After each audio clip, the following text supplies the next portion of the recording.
Suka atau tidak suka, namun kenyataannya, walau Amerika tuh asshole, bajingan tolol, namun ternyata ada negara yang jadi makmur karena Amerika. Cara pandang Amerika dalam kebijakan internasional atau foreign policy adalah membagi negara lain menjadi 3. 1 negara musuh, 2 negara mitra, dan 3 negara sekutu. Kebijakan enemy-centric adalah mainan lama manajemen konflik yang diterapkan Amerika agar terjadi yang namanya tidak aman, sehingga memerlukan security atau keamanan, yang mana dia sendiri yang jadi keamanan tersebut. Itu bisnis ala mafioso lah kira-kira. Hal ini penting untuk kita diskusikan kali ini agar Indonesia menggunakan pemahaman ini di dalam kebijakan luar negerinya nanti di tahun 2024 ke depannya. Kita sudah pernah membahas strategi Filipina di bawah Bongbong Junior. Sebentar lagi kita membicarakan strategi Vietnam. Sebelumnya kita memahami dulu cara kerja Amerika di dalam mengelola kebijakan luar negerinya. Kalau Anda memutuskan menjadi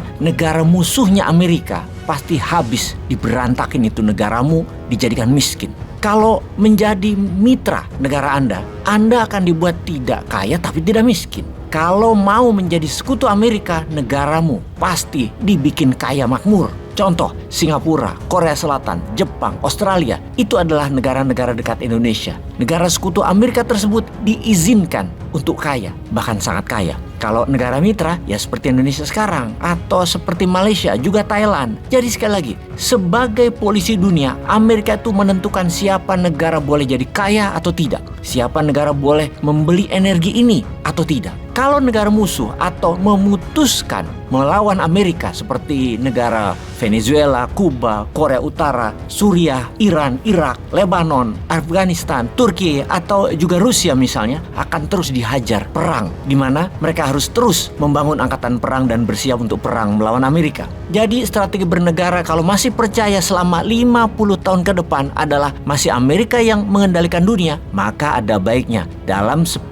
tahun ke depan mending miring ke Amerika dan jadi sekutu Amerika. Sekali lagi, jadi sekutu Amerika, bukan mitra. Nanti kita balik badan 20 tahun lagi model Turki di bawah Erdogan. Balik badan, kita tinggalin Amerika, tapi saatnya tepat. Atau kalau percaya bahwa kurang dari 15 tahun lagi akan ada big coalition atau tabrakan besar antara Tiongkok, Rusia versus Amerika, maka bertahan netral mainan seperti sekarang sambil bersiap-siap menyalip di tikungan adalah strategi yang benar. Sambil memastikan siapa negara yang bakal menjadi pemenangnya. Incumbentkah Amerika atau tatanan dunia baru di bawah Tiongkok, Rusia? Sekarang kita membicarakan Filipina di zaman Duterte yang miring ke Tiongkok. Ternyata ekonomi Filipina hanya jalan di tempat. Hutang luar negerinya bertambah dahsyat sekali, banyak. Ya itulah ciri berbisnis miring ke Tiongkok. Lalu Bongbong, presiden Filipina sekarang beda strategi. Balik badan, dukung Amerika penuh. Bahkan memberikan 4 pangkalan militer Filipina ke Amerika kembali. Dan mulailah grant atau bantuan ekonomi ke Filipina mengalir deras dalam 1,5 tahun terakhir ini.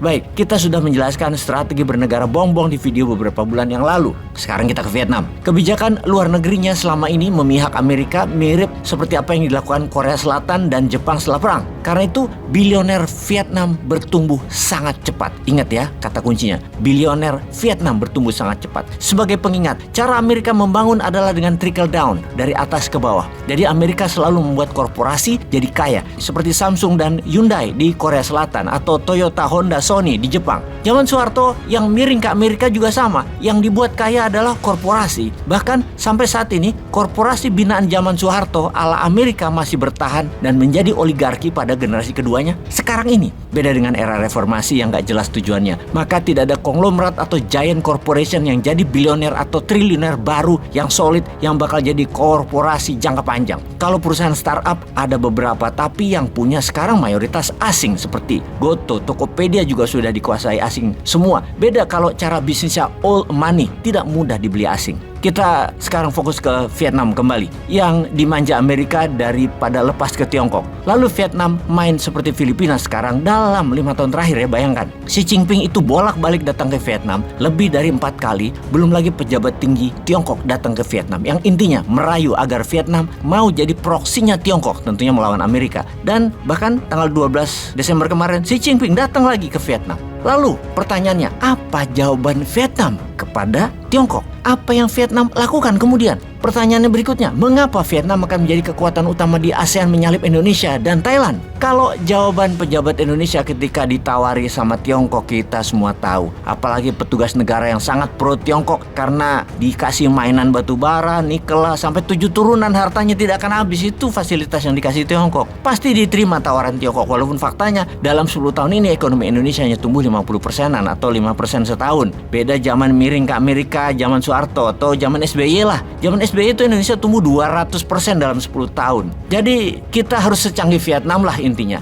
Jadi sekali lagi, Vietnam mainnya bagaimana ya? Penasaran nggak? Atau coba sahabat menjawab di komen apa yang Vietnam lakukan. Kita belajar sendiri dan kita coba tebak-tebak sebelum informasi lengkap tentang Vietnam kita jelaskan. Peace.